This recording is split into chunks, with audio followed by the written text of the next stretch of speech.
If you've ever had spots, acne, or breakouts from trying new skincare, here's how to make a natural, non-comedogenic face moisturizer, specifically formulated to not clog your pores. Hi everyone, I'm Elise, and if you're interested in leveling up your homemade skincare, then check out my creams and lotions playlist and subscribe for even more tutorials. Let's just get straight into making this non-comedogenic, oil-free face moisturizer.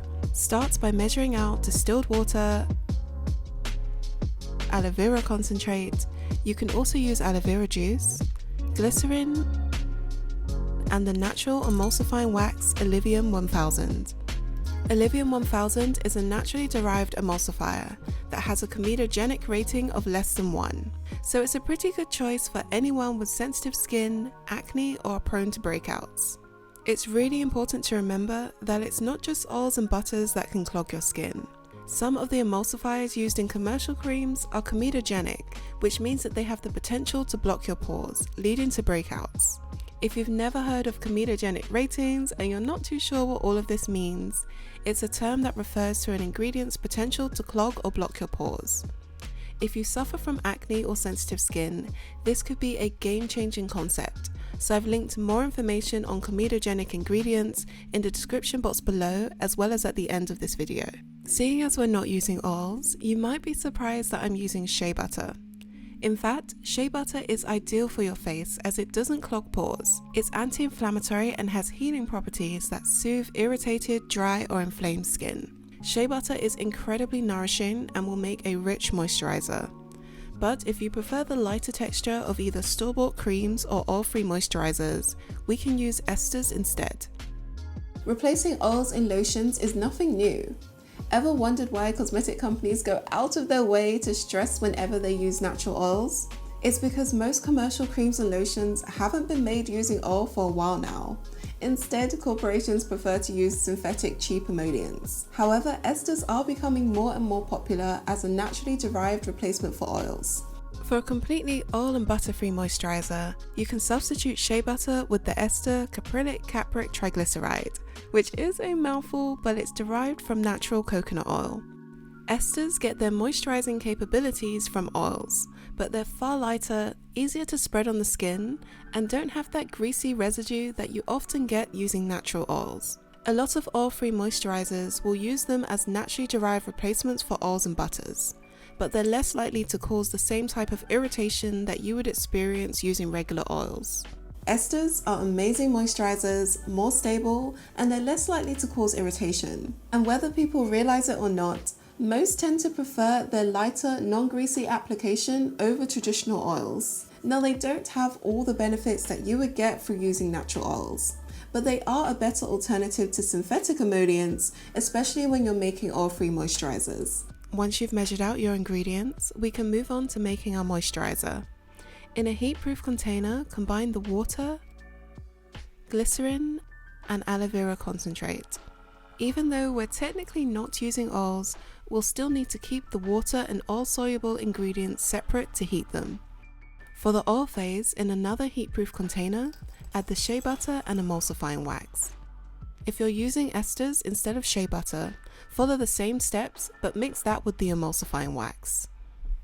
To melt, try to avoid using direct heat and instead opt for a bain-marie or double boiler. Melt until no solids remain and the water and oil phase are at a similar temperature. We'll need to blend the two phases together, so if necessary, transfer to a larger bowl and pour the oil phase into the water phase. You can use a hand whisk at first to make sure that they're combined. Transfer to a flat surface and use an immersion blender to ensure a stable emulsification.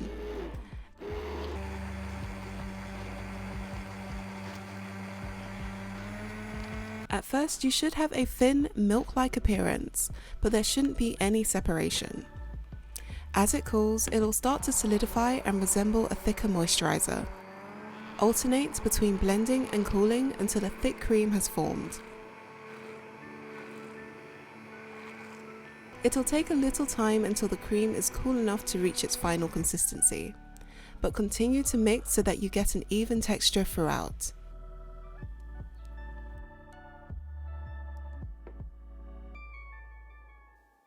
Once your moisturiser is at room temperature, we can move on to our final section, which will add even more moisturising ingredients. Oils aren't the only ingredients that moisturise your skin, and here's where things get exciting because we can add a bunch of different skin rejuvenating ingredients. Think botanical extracts, clays, proteins, vitamins, all have major skin hydrating capabilities. Oftentimes, these ingredients are heat sensitive and therefore need to be added in the cool down stage, but they are an important part of making oil-free moisturisers, so don't forget to add them. Hyaluronic acid is great for all skin types, but especially acne-prone and dry skin, as it retains moisture and boosts your skin's natural lipid barrier. This improves the texture of your skin, giving it a smoother, healthier appearance. I'm also adding in green tea extract for its moisturising as well as soothing and anti-inflammatory qualities. Both of these ingredients are considered non-comedogenic, again making them a great choice for acne-prone and sensitive skin types. For more information, including how to scale this recipe, measurement conversions, and where I purchase ingredients, click the link in the description box below. To your cooled face moisturiser, pour in the hyaluronic acid. I'm using the gel form, but if you only have access to the powder, then just follow the recommended usage rates on its label. Also add in the green tea extract. Again, green tea comes in many forms, so if you have the powdered version, you can still use it, but you'll need to follow along with the manufacturer's guidelines. At this point, you could add in some essential or fragrance oils to give your cream a nice scent. But seeing as I've specifically designed this recipe for sensitive skin types, I'll avoid using them just in case. To preserve, you can use your favourite broad spectrum preservative. I'm using a natural preservative at a concentration of 1%. Make sure to measure this out correctly so that you use the right amount. Mix everything together thoroughly. We've just added in more moisturising agents, so it's important to ensure that they're all incorporated. You could even use the immersion blender again, but I find that it's just easier to mix it by hand when the cream is this thick. This non-comedogenic, oil-free moisturiser is on the thick side, so I'd recommend using a tub-style container, but you could also use a pump or squeeze bottle, whatever you prefer. Pour your moisturiser into your container, or if you're feeling fancy, you can pipe it for a decorative finish. Always remember to do a patch test with any new cosmetics. But if everything's a go, this natural oil-free moisturiser should last approximately 6 months. You can still get rich, thick and creamy moisturisers even without using oils. To make your own oil-free moisturiser, follow the links in the description below or visit WholeElise.com and subscribe for even more hair and skincare tutorials.